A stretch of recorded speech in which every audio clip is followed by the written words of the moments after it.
Guys, तो आज हमारे विद्यालय में कुछ जागरूकता कार्यक्रम है। ये देखिए, ये आए हैं विद्यालय के एसएचओ अधिकारी आए हैं। तो देखते हैं क्या जानकारी देते हैं। वीडियो में आप लोग बने रहिएगा।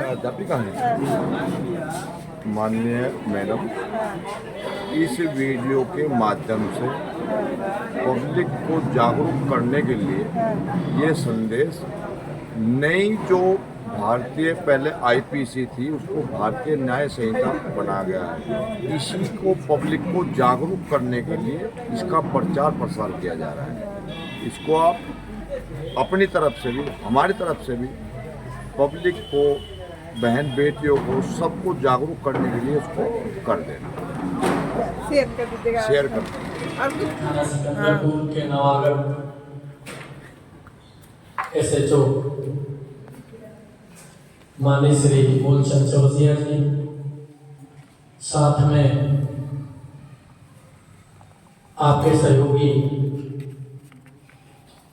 समस्त श्रद्धेय स्टाफगण, हमारे विद्यालय के विद्वान शिक्षक बंधु, प्यारे छात्र एवं छात्राएं,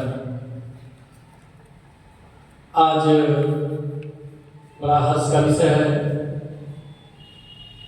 कि हमारे विद्यालय में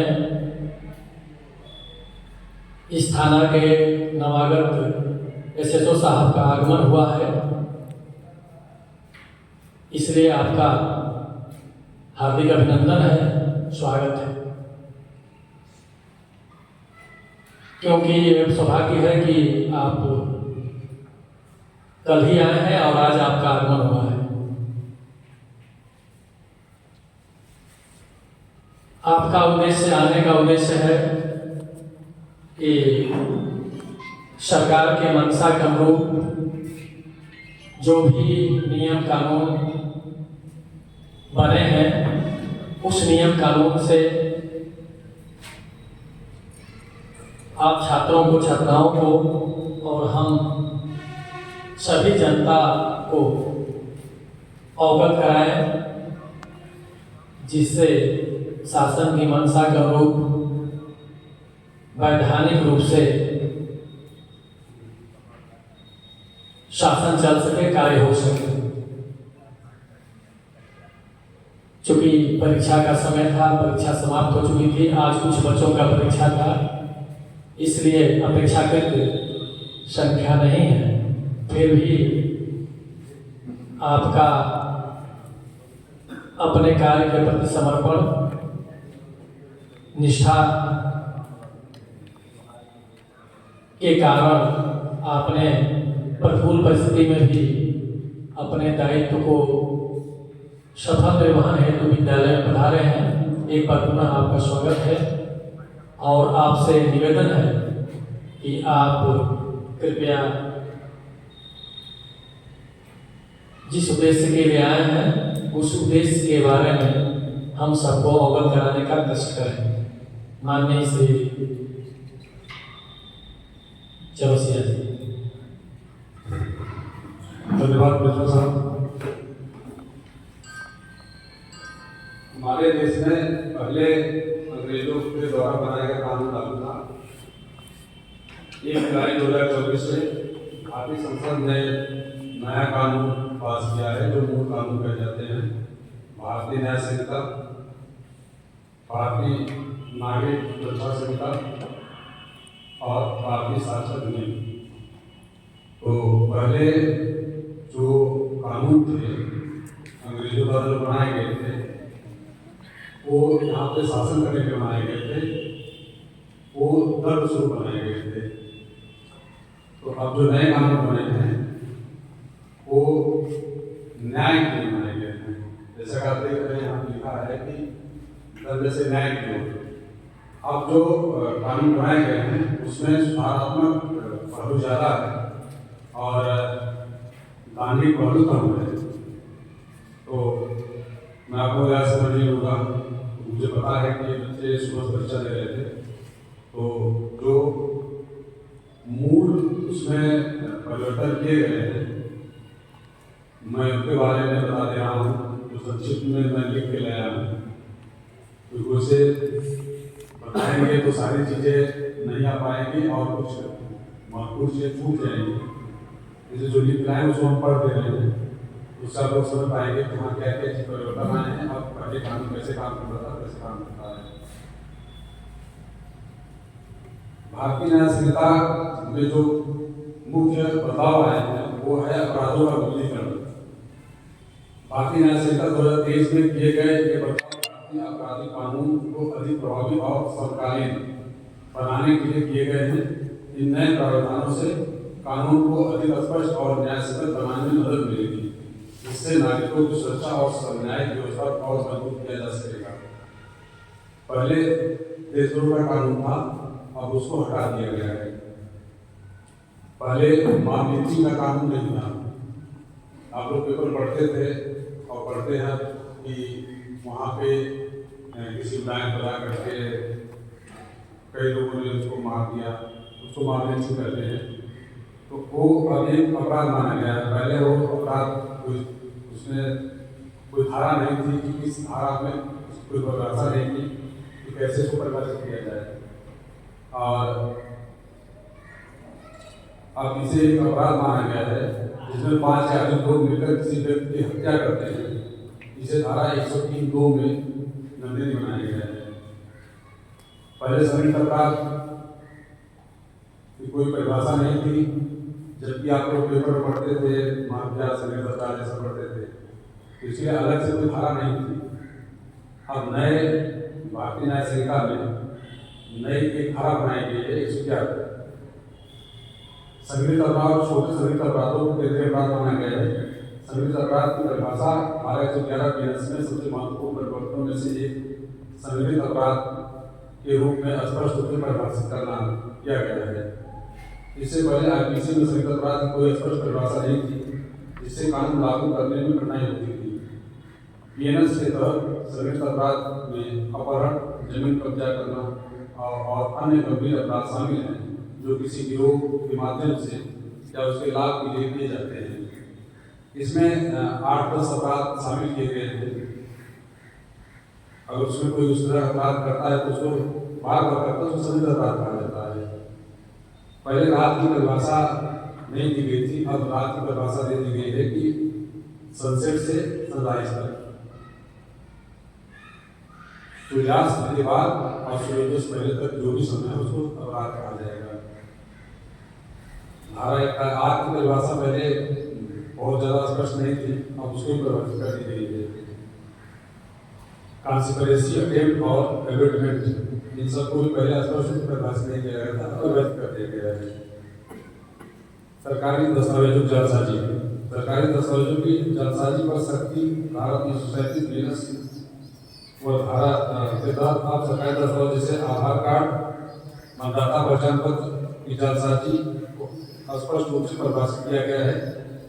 क्योंकि पहले मतदाता पहचान पत्र और आधार कार्ड नहीं थे, इन सब उसमें शामिल नहीं किया गया पहले वाले में, उसको सब शामिल कर दिया गया है।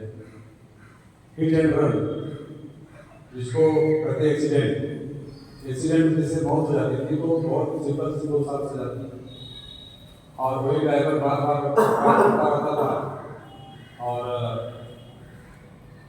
इतनी कम सजा थी कि लोग सजा दिलवाने के बजाय डर बैठ जाते थे। अब एक चीज आ गया है कि अगर कोई भी ड्राइवर अगर एक्सीडेंट किया, अगर उसने किसी नजदीकी थाने में जाकर तो सूचना नहीं दी तो उसको 106(2) के तहत अपराध माना गया है, उसमें 10 साल सजा है। हालांकि काफी विरोध हुआ है इसका, तो अभी तक इसको स्टैंड बाय रखा गया, लागू नहीं किया गया है। और यह बदलाव मामलों महत्वपूर्ण है जहाँ तेज रफ्तार और लापरवाही से गाड़ी चलाने का मौत हो जाती है। अभी तो 106 एक ही लागू है, 106(2) भी लागू नहीं है। आतंकवादी गतिविधियों को अपराध घोषित किया गया है। धारा 113 बीएनएस ने पहली बार आतंकवाद से संबंधित अपराधों को धारा 113 के तहत शामिल किया गया है। यह प्रावधान मुख्य रूप से गैर कानूनी गतिविधि रोकथाम अधिनियम 1967 से प्रेरित है। इस धारा के तहत आतंकवादी गतिविधियों को अंजाम देने, आतंकवाद को वित्तीय सहायता देने या सरकार को धमकाने के लिए हिंसा का उपयोग करने पर कठोर दंड का प्रावधान है। झूठी सूचना फैलाने, धारा 353 आज के डिजिटल युग में गलत सूचनाओं का तेजी से प्रसार हो रहा है। बीएनएस ने इस पर रोक लगाने के लिए धारा 353 जोड़ी दी है, जो किसी भी झूठी जानकारी को जानबूझकर फैलाने, प्रकाशित करने या प्रसारित करने को अपराध घोषित करती है। उदाहरण के लिए कोई व्यक्ति सरकार को किसी नीति के बारे में झूठी खबर फैलाकर जनता को सलाह दे तो अब उसे दंडित किया जा सकता है। पहले कोई धारा नहीं थी जिसके कारण हम लोग उसको मुकदमा लिख सकें। यौन अपराध और लैंगिक समावेशिता, पहली बार ट्रांसजेंडर को लिंग की परिभाषा में शामिल किया गया है। धोखे से यौन संबंध बनाना अपराध माना गया है। धारा 69 में एक महत्वपूर्ण नया प्रावधान आज धारा 69 के तहत जोड़ा गया है, जो धोखे से यौन संबंध बनाने को अपराध घोषित करता है। यह प्रावधान पहले आईपीसी में स्पष्ट रूप से मौजूद नहीं था। इस धारा के तहत यदि कोई व्यक्ति झूठे वादे, लालच या धोखे से किसी को यौन संबंध के लिए सहमत करता है और बाद में उस वादे को पूरा नहीं करता है तो उसे सजा दी जा सकती है। ये जैसे यदि कोई व्यक्ति शादी का झूठा दावा करके किसी से यौन संबंध बनाता है और बाद में शादी स्वीकार कर देता है तो अब धारा 69 के तहत उसको मुकदमा लिखा जाता है और उसको जेल भेजा जाता है। गैंग रेप प्रावधान का विस्तार, आईपीसी में गैंग रेप का प्रावधान पहले धारा 376 DA के तहत था, जो केवल 16 साल से कम उम्र की पीड़िताओं पर लागू होता था। बीएनएस में धारा 70(2) के तहत इस उम्र सीमा को बढ़ाकर 18 साल कर दिया गया है। अब यह 17 साल की लड़की के साथ गैंग रेप होता है तो आरोपी को कठोर सजा मिलेगी, जबकि पहले के मामलों पर समान स्तर की सजा कानून में लागू होती है। अन्य अपराध, महिलाओं और बच्चों के खिलाफ अपराधों को एक साथ अध्याय 5 के तहत लाया गया है, जो पहले 4 अलग अलग अध्यायों में थे। दंड पहले 3 प्रकार के थे, अब 4, पहले 4 प्रकार 3 प्रकार थे, अब 4 प्रकार हो गए हैं। अब सामुदायिक सेवा को भी दंड में शामिल किया गया है। पहले अगर कोई आदमी विदेश में बैठ करके कोई अपराध करता था, जैसे वहाँ पर बैठ करके एक जो राणा था पाकिस्तानी, अमेरिका में बैठकर अपराध किया था, तो यहाँ पे उसका कोई सजा प्रावधान नहीं था। अब नए वाले में उसमें सजा प्रावधान हो गया है। एक चीज मैं बताऊँ, जैसे 1861 से कानून लागू हुए और 1923-24 में चले, तो 420 अगर किसी को आप कहेंगे तो वो 420 है, तो एक नंबर है और कुछ नहीं है। लेकिन प्रत्येक आदमी ये समझेगा कि ये 420 किसको कहते हैं। तो इतने दिन उस चीज को यूज करते करते आदमी जान गया कि हाँ 420 किसे कहते हैं। अब उठा करते हैं, अब वो 30 और 30 हो गई। अगले 50 साल बाद लोग कहेंगे वो 30 और 30 है। अब आप सोचें किस तरह भी लग रहा है, 30 और 30 से कहीं कुछ नहीं है, लेकिन अगले 50 साल बाद अगर 30 और 30 है तो समझेगा कि हाँ 420। इसी तरह से मोस्टली लोग जानते हैं कि 302 क्या है, 376 क्या है, जो कॉमन टाइप का अपराध है। उन सभी में वो सब चेंज हो गए, सारी धाराएं चेंज हो गए हैं। और एक होता है बीएनएस, ये वो चीज है कि सजा कैसे दी जाती है, उसका प्रोसीजर क्या है, कैसे न्याय व्यवस्था काम करती है, कैसे अपराध होता है, तो उसको सजा दिलाने तक परिवर्तन किया गया है। जैसे आप लोग सोचते होंगे कि हम लोग आदमी जेल चला गया, अब आरोपी और 14 दिन बीत गए, अब फिर होता है कि कुछ आप बताएं साथ उसके पास रहती है, तो हम उसको फिर रिमांड में ले पाते हैं। ये बहुत बड़ी मजबूत पुलिस की थी। अब जो है अगर 10 साल से ज़्यादा सजा है तो वो 60 दिन के अंदर कई बार रिमांड ले सकता है, पुलिस कस्टडी रिमांड इसको बोलते हैं। और अगर वो 10 साल से कम सजा है तो 40 दिन के अंदर कई बार वो ले सकता है। आप पूछताछ किए, गए उस चीज़ की वहाँ तहकीकात के, अगर कोई चीज़ मिल रहा है तो उसकी डिमांड को ले लीजिए, फिर सुनते फिर दीजिए, फिर दूसरे पूछताछ के लोग बताया कि उसके पास और माल है, फिर आप जाइए फिर डिमांड लीजिए। मतलब 40 दिन अंदर कितनी बार मांगे कोई मनाही नहीं है। ये महत्वपूर्ण परिवर्तन किए गए हैं जिससे सजा दिलाने में हम लोगों को काफ़ी सहूलियत हो रही है। एक चीज़ और हो गई है, अब जो है हमको बाउंड डाउन किया गया है, अब कोर्ट को भी बाउंड डाउन किया गया है। तो हम कितने दिन में चार्जशीट लगाएंगे, हमारे 6-7 चार्जशीट कितने दिन में कोर्ट पेश करेंगे और कोर्ट कितने दिन में चीज़ों को सजा दे देगी, मुकदमा की सुनवाई पूरी करेगी, सजा दे देगी। पहले आप लोग सोचते होंगे ना कि जैसे आप सुने आप लोग हाई कोर्ट में, सुप्रीम कोर्ट में कि जजमेंट जो है वो रिजर्व हो गया है, तो 2-2 साल 3 साल रिजर्व रखते थे, है ना साहब। एक अब उसमें एक टाइम पीरियड दे दिया, लिमिट दे दिया गया कि कितने दिन में आपको अगर आपने जजमेंट रिजर्व किया है तो आपको जजमेंट सुनाना होगा। अब वो बहुत दिन तक अनिश्चित काल तक उसको रिजर्व नहीं कर सकते।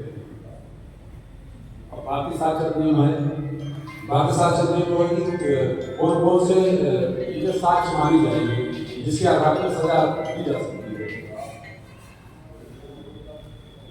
अब जैसे पहले था जूरी बैरिस्टर कानून प्रतिनिधि, अब ये सब हटा दे गए, ये सब हमारे यहाँ पुराने ये सब इंग्लैंड में थे। अब उसके लिए केवल एडवोकेट एक शब्द आया है।